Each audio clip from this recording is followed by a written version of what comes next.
Okay, good day guys, no? So meron kaming gagawin dito guys, CL error ng LG, no? So ito nga sinusubukan namin siya guys i-reset or alisin. Ayaw nang gumana, no? Ayan. So ayaw na mag-function kasi nga guys, itong display board guys is sira na, no? Hindi na siya mapindot, no? So yun, ito ngayon guys ang aming gagawin.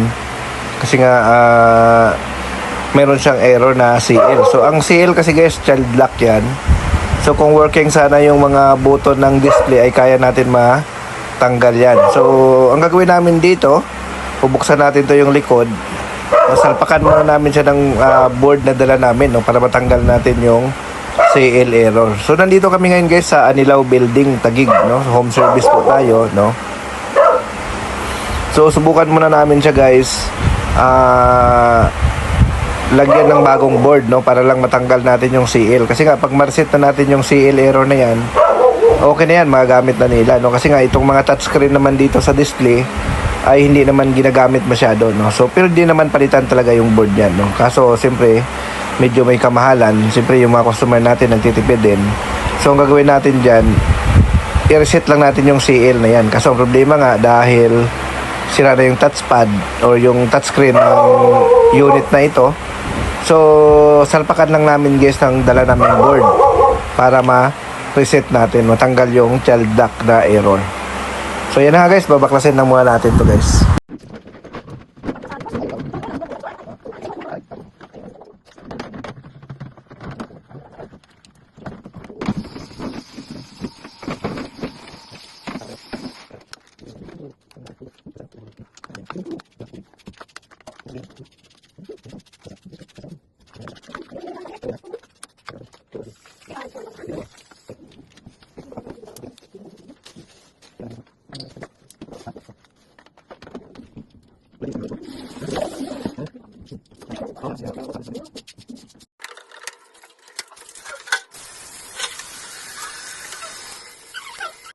So yun na guys, after natin masalpakan ng dala naming board, so i-reset muna natin, no, yung child lock na to.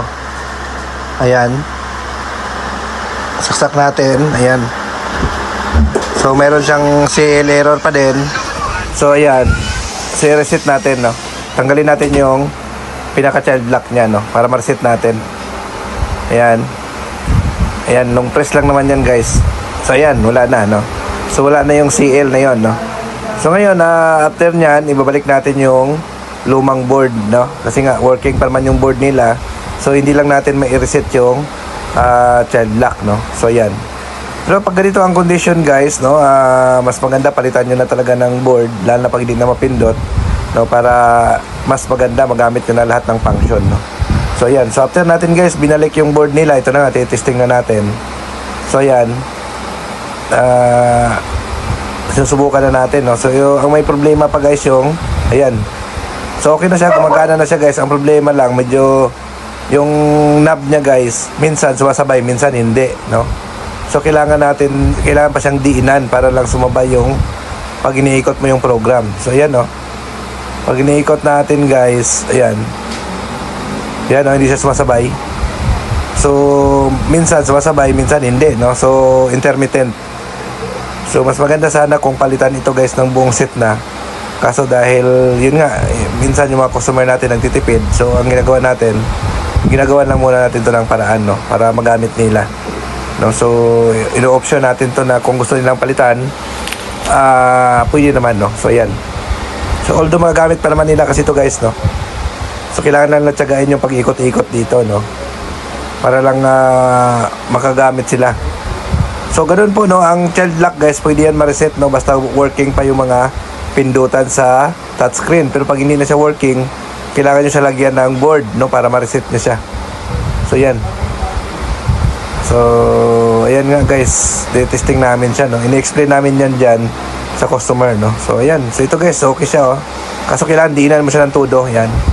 Diinan mo siya ng todo para lang sumama yung selection, yan, para magagamit. Ayan, oh. Yan. So diinan siya, no. So okay, no. So at least napagana na natin to guys, yung unit na to, no. So hindi muna kami nagpalit ng board, no, as per request ng ating customer, no. So yun, okay. Thank you.